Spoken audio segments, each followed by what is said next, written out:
Well, ladies and gentlemen, welcome back for another video. It's that time again. What we're going to do today is we have two ranked college football matchups coming up for Sunday, August 31st. We're going to break down these two games. We discussed this game throughout the week, but now is the day of the games. It is never too early to start looking at these matchups and trying to see what's going to happen today. We're going to look at the teams, the rosters, and try to predict the outcome for both of these games. Who's going to win and lose, what the final scores might be, and we'll also take an in-depth look at our best bets, the money lines, the spreads, the over-unders. Make sure to like, make sure to subscribe to the channel. If you have any comments, drop them below. Do you agree, disagree? What are your picks on who's going to win today? Leave it in the comment section. I will respond to every single comment. If you want to sign up for one of our member teams, check out the pinned comment below.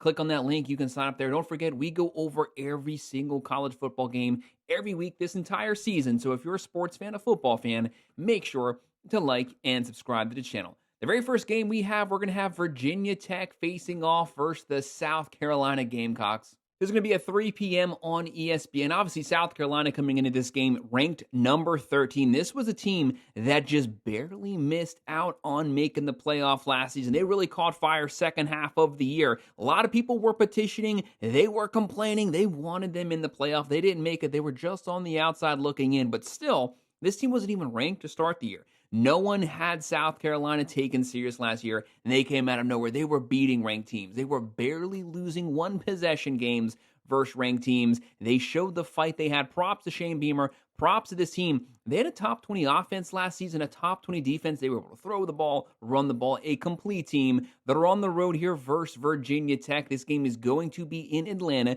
Neutral site, obviously closer to South Carolina, but either way, we know the Virginia Tech fans travel. We know the Gamecock fans travel. It's going to be a fun game, ACC versus SEC to start the season. Virginia Tech last year came in with a lot of promise. They did not live up to the expectations.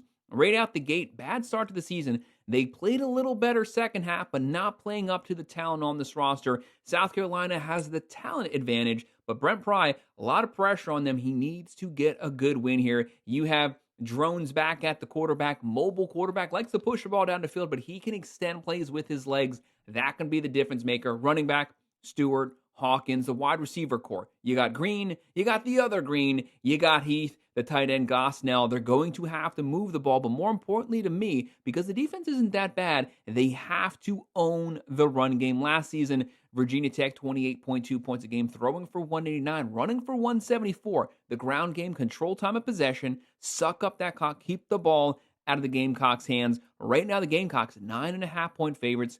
The over-under is 45.5. Gamecocks heavy favorites here. A lot of people pulling for them. Obviously, SEC fans think that the ACC has no business competing with the SEC. But that's just not the way it works. Anyone can win, especially on week ones. Crazy things do happen on week ones for most weeks.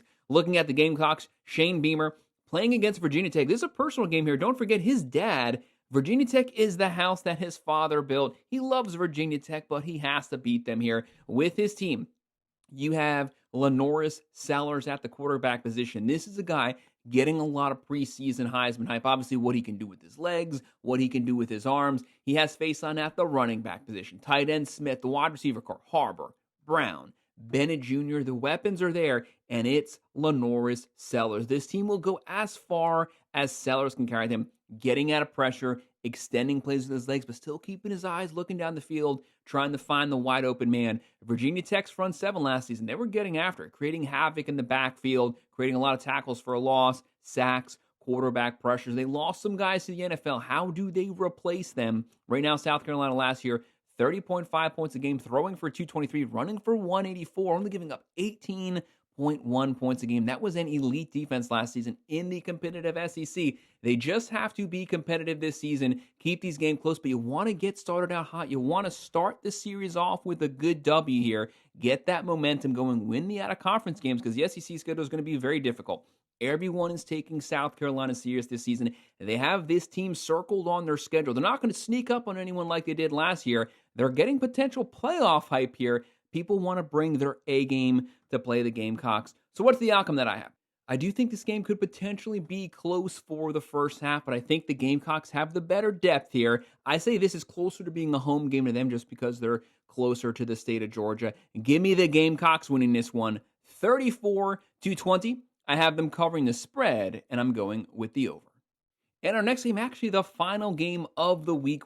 This is a really good one. This is a top 10 versus top 10 matchup. Sunday, August 31st at 7:30 p.m. on ABC. Hard Rock Stadium in Miami. We have number 6 Notre Dame on ABC visiting to travel to number 10, the Miami Hurricanes. A top 10 on top 10 matchup. We actually have 3 top 10 on top 10 matchups for week 1, so we were blessed there. That rarely happens. This is the last one here. These teams, a very long storied history. This goes past decades. These teams, they loathe one another. They're going to be bringing their A games here. Notre Dame, 2.5-point favorites. The spread, very, very close. These teams, a lot of talent, equal talent. Both of these teams, top 10 overall ESPN blue chip rosters. That's 4 stars, 5 stars. Each of the fan bases from each team says the other team has no business playing with them on the field, but these teams are very equally matched, and I honestly think they have a lot in common with one another. Looking at Notre Dame, obviously, this is the runner-up to the national championship last season. You got to take this team seriously. They just played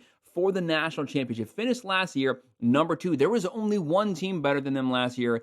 That was the defending national champions, the Ohio State Buckeyes. So really no one else can talk that much trash. They lost Riley Leonard last season. That is a massive loss, but I honestly don't think Riley Leonard was the reason they made the national championship. He was more than a game injury. He was an experienced starter. That was his 3rd season starting when he transferred over from Duke. A lot of experience under his belt. It's what he could do with his legs. He didn't panic under pressure. When they needed third downs, he could scramble for them. His leadership made the difference, but this team was good. They had a top 10 offensive line. Some might say top 5, and they'll have another one this season. They had Jeremiah Love, who is the number 1 rated running back in all of college football this season. They have him being the number 1 running back taken off the board in the NFL draft next year. They're going to have a lot of wide receivers, experienced veteran wide receivers. Malachi Fields, Faison's back, Greathouse is back, and obviously Jeremiah Love, Price as his number 2. That 1-2 punch right there. They can keep those legs fresh, running behind a top 10, top 5 offensive line with an elite defense, a top 5 defense from last season. Last year, Notre Dame averaged 36.1 points a game, threw for 198, ran for 200.9, and they're only giving up 15.5 points a game. This might be one of the best secondaries, if not the best secondary in the nation as well. But we have to give some praise to Miami. Miami comes in here with also a top 10, potential top 5 offensive line. That's what makes these teams so similar. They're both built at the line of scrimmage in the trenches on both sides of the ball. Massive, big bodies, heavy guys. They want to rend the trenches on the offensive line, the defensive line. It's going to be trench warfare. It's going to be an extremely physical game. Don't tell me that Notre Dame will just out-physical Miami. Vice versa, don't tell me that Miami will just out-physical Notre Dame. If you believe that you have not been watching these teams the last few years, Freeman wants to win the physicality battle. Mario Cristobal wants to win the physicality battle. I do think Freeman obviously is a better game day coach than Mario Cristobal. Mario Cristobal makes some very questionable decisions throughout his head coaching career, but Miami's talent, their roster might be a little better overall than Notre Dame, but it's close enough to where it equals out. Coaching, players, these teams are very even. They're both top 10 teams. You got to respect that. Miami last year, Cam Ward, the number 1 offense, not in the ACC, in the entire nation. The number 1 player taken in the NFL draft, Cam Ward. He's gone, though. That leaves a big place here. Miami's top 5 pass catchers all gone from last year's team. Great young wide receiver core, but they're young. They're inexperienced. Their first game starting is versus this Notre Dame team, elite defense, the best secondary in the country. It's going to make it very difficult.